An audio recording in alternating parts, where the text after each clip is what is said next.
You never fought for this marriage, not once. You just stood there like you always do, like nothing I feel even matters to you. Okay. She'd been building that sentence for months, maybe years. The question is, did she ever ask herself what she was building it toward?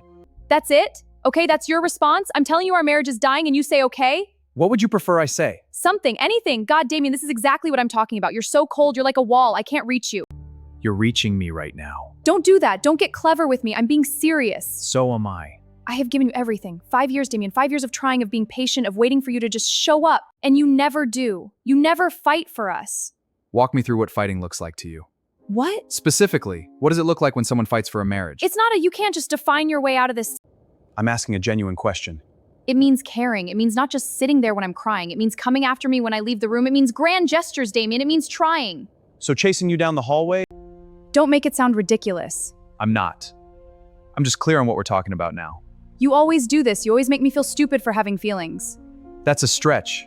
Is it? Because I feel like every time I try to have a real conversation, you turn it into some kind of cross-examination. It's exhausting. You're exhausting. Say something. I'm thinking. About what? About whether this conversation has a version where I'm not already guilty before I open my mouth. See, that right there, that's what I mean. You make everything about logic and fairness, but you never just feel anything. You know what your problem is? You think being calm makes you the good guy. You think because you don't raise your voice, you're not doing damage. But the silence, Damien, the silence is violent. Interesting word. I've been in therapy for 2 years because of this relationship. 2 years. My therapist says you show classic signs of emotional unavailability. What does your therapist say about the month you tracked my location without telling me? I was scared. I didn't know where you were. At work, where I said I'd be. You were always at work. That was the problem. So the location tracking was my fault. I'm not saying it was your fault. I'm saying you pushed me to that point. Big leap. Stop doing that. I'm listening. Keep going. You went through my phone 2 years ago. You don't think that affected me? I did.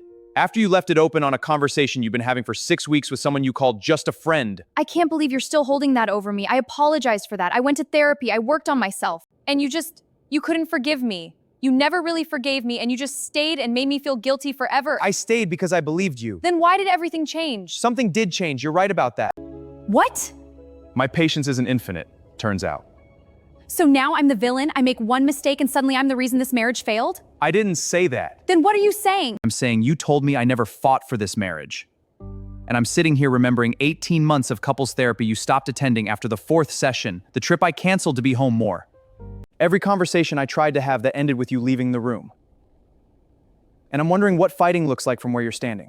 You're making me sound like the bad guy. I'm not making you sound like anything. I'm just not agreeing with your version. So you think I'm lying? I think you believe everything you're saying. That's not the same as it being accurate. Unbelievable. Literally unbelievable. I come to you, I open up, I tell you I'm hurting, and you turn it into a debate. What is wrong with you? Nothing. Nothing. You think there's nothing wrong with— Nothing wrong with me, Serena. I didn't say there's nothing wrong with us. That's the most arrogant thing you've ever said to me. I'll keep that. You want to know the truth, the real truth? You checked out a long time ago. Emotionally, you were never really here. I've been alone in this marriage for years. That must have been very lonely. Don't patronize me. I mean it. Genuinely. Being alone in a marriage while your husband is in the room, that's a particular kind of pain. I know because I felt it too, just from the other direction. What does that mean? It means we've both been sitting in an empty room. We just furnished it differently and blamed each other for the echo. Then why didn't you say something? I did, multiple times, different words, different years. You heard them as attacks. I built a record, Serena. There's a difference. Cases are for winning. Records are for remembering. Because the way you talk, it feels like you're always building a case against me. So you've just been collecting evidence? This whole marriage? I've been paying attention. Not the same thing. You know what? Fine. Fine. Maybe I didn't always handle things perfectly. But at least I tried. At least I felt things. You're like marble. You're cold and perfect and nothing gets through to you, and I hate it. I know. That's all you're going to say? What do you want me to do with that, Serena? I want you to fight. I want you to want this. I want you to look at me and choose me. I chose you. Every day for 5 years, every quiet morning. Then show me. Every night I didn't say what I could have said. That was me choosing you. Then why didn't it feel like it? Because you were looking for something that looked like fighting, and I was trying to give you something that felt like peace. We wanted different things. We just didn't know it until now. So what are you saying? Are you done? You're ending this? I'm not ending anything out of anger. I want you to understand that. Then what is it? Clarity.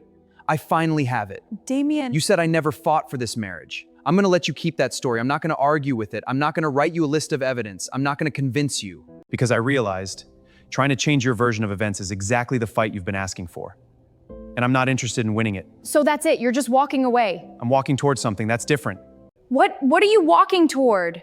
Quiet, just quiet. You're really doing this. My lawyer will be in touch Monday. I hope you find what you've been looking for, Serena. I genuinely do. There's a particular kind of accusation that's designed not to be answered. You never fought for us. It doesn't want evidence. It wants surrender. She needed him to chase her down that hallway, to raise his voice, to prove she was worth being upset over. He didn't give her that. Not because he didn't care, because he'd learned the difference between love and performance.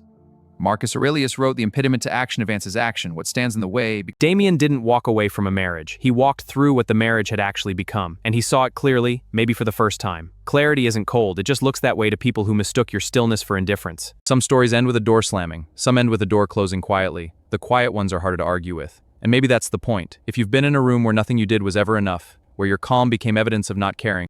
And if you're not already subscribed, do it now. More real stoic stories for men drop every week. Where the fight itself was the only proof of love they'd accept. You already know how this story ends. The question is, do you have the clarity to close the door? Is it?